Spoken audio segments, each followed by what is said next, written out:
Hey, what's going on YouTube? I'm Darkjack, and in this video I go 59-1 in the map Plaza, getting a nuclear medal using a variety of different guns. And in this video, what I want to talk about is how I decide what games to play, and what games am I playing, and what games am I planning on buying. And so I'm going to put a link to a Word document below that lists all my goals, all the games I own, and all the games I'm planning on buying. And you'll need to look at it in order to fully understand everything that I'm saying. And the document is color-coded, and so the games that I'm going to play on Xbox are in green, because green is the color of Master Chief's armor. Blue is for PlayStation, because that's the PlayStation symbol's color. Purple is PC, because purple is the color of royalty, and PC gamers believe that they are the master race. And red is for Nintendo, because Mario has a red cap. And so when I play games, I'm a goals-based gamer. I base my gaming goals around getting the highest possible gamer score, getting as many achievements as possible, and doing things that not very many people are able to do. So I'm a goals-based gamer, whereas some people just like to move from one game to the next. I like to stay with the game until I've accomplished all my goals with it, and then I move on to the other game, and then I'll go back and play that game later if it's a good game. And so my goals for gaming are games that I've beaten and I want to play again because they're such good games, or the games that I've not beaten yet and I want to have a new gaming experience. And if a game is really good, it's worth beating multiple times. Just like if you've read a really good book, that book is worth reading multiple times rather than just once, because that way you'll get more out of it. Because if you read a book just once, you're not going to be able to catch everything. It's the same with a movie. It's also the same with a video game. And so when I played Final Fantasy XIII, which is one of my favorite games of all time, after playing the game for the first time, I didn't quite understand the story fully, and the story was kind of confusing to me. But now that I've played it over 3 times, I actually understand the story a whole lot better, and I've also read through all the data logs in the game as well. So that allows me to have a much better grasp and appreciation for all the work that went into the game. And so at the very end of the game, for example, Fang says, when prayers turn into promises, not even fate can stand in their way. That's actually an allusion to several different things throughout the previous course of the game. So when Vanille says that I'm going to save Cocoon, and that's not just a prayer, but it's a promise. So that's an allusion to that, for example, and you wouldn't catch that if you didn't pay careful attention to the dialogue. Then also earlier, Lightning is referred to as Claire Fallon by Sarah through Galeth Dysley, as he's trying to imitate her. And so her true name, Claire, isn't revealed explicitly until Final Fantasy XIII-2. But if you paid careful attention to 13, you would know what her name is before 13-2 by paying attention to the dialogue. And so the more times you play through a good game, the better appreciation you have for it. And so some games I've played through multiple times are Final Fantasy XIII 3 times, Final Fantasy X at least 2 times, then all the other Final Fantasy games 4, 5, and 6 at least once. The Donkey Kong trilogy, I played through that at least 5 times. Crisis at least 3 times. Uncharted 2 and 3 at least twice. The Witcher 2 3.5 times. Dark Souls 5 times. Demon Souls 2 times. Halo 3 at least 5 times. I lost track of all the times I've beaten Halo 2. Dead Space 2 at least 4 times. Dead Space 3 2 times. And Red Dead Redemption 2 times, among many others.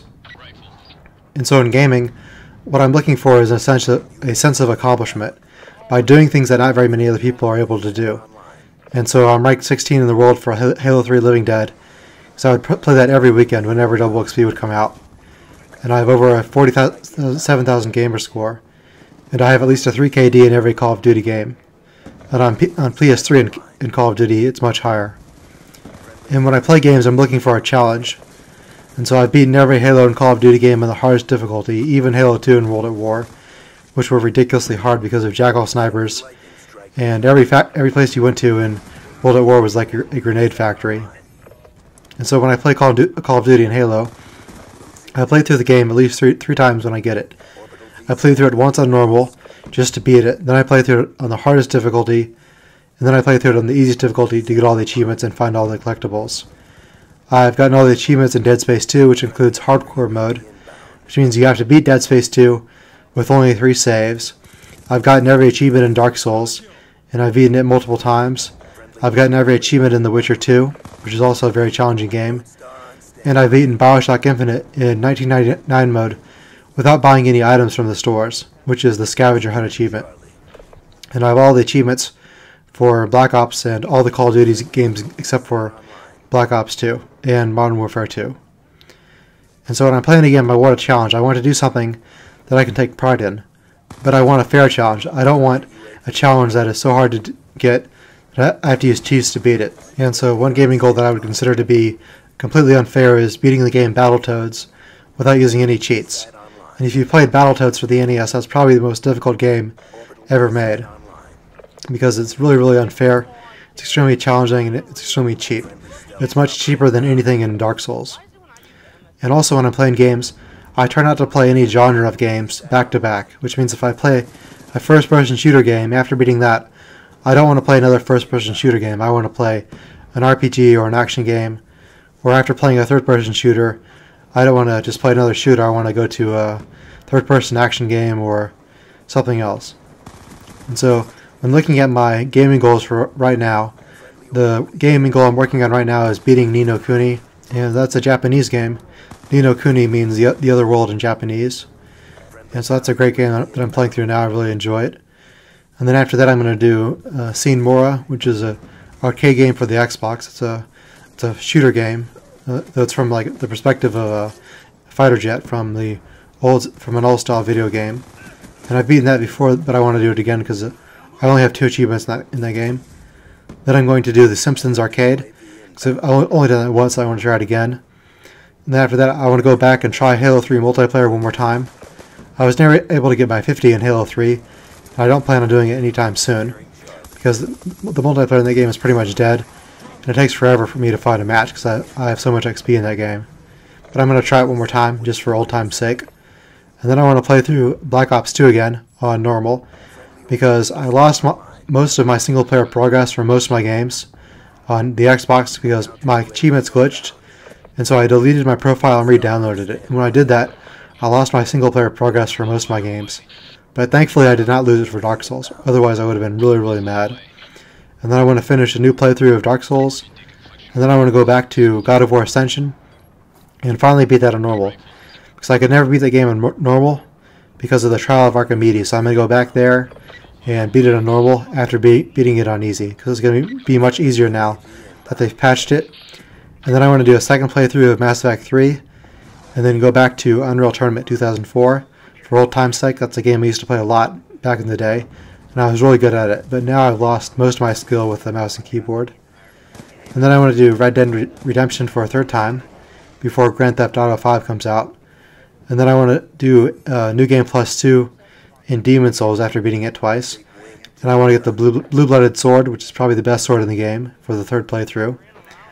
And then I want to try The Witcher 2 again before The Witcher 3 comes out. And I want to do L.A. Noire on the PlayStation after beating it on the Xbox. And then I want to do Tomb Raider and Zone of the Enders HD, which are 2 games I've not beaten, at least for the HD. I did beat the original Zone of the Enders back in the PS2 days, but not 2. I've not beaten Zone of the Enders 2. And then I want to try Rage again on PS3 after beating it on Xbox. And then I have a bunch of DLC to go through. I'm going to do Far Cry 3 Blood Dragon, and I want to beat Borderlands 2 DLC 4 when it comes out, as well as the 2 remaining Black Ops 2 DLCs that I've already paid for. And so that, in a nutshell, is what my gaming goals are. So I hope you guys enjoyed this video and helped you find out what your potential goals could be for gaming, and I'll see you guys later.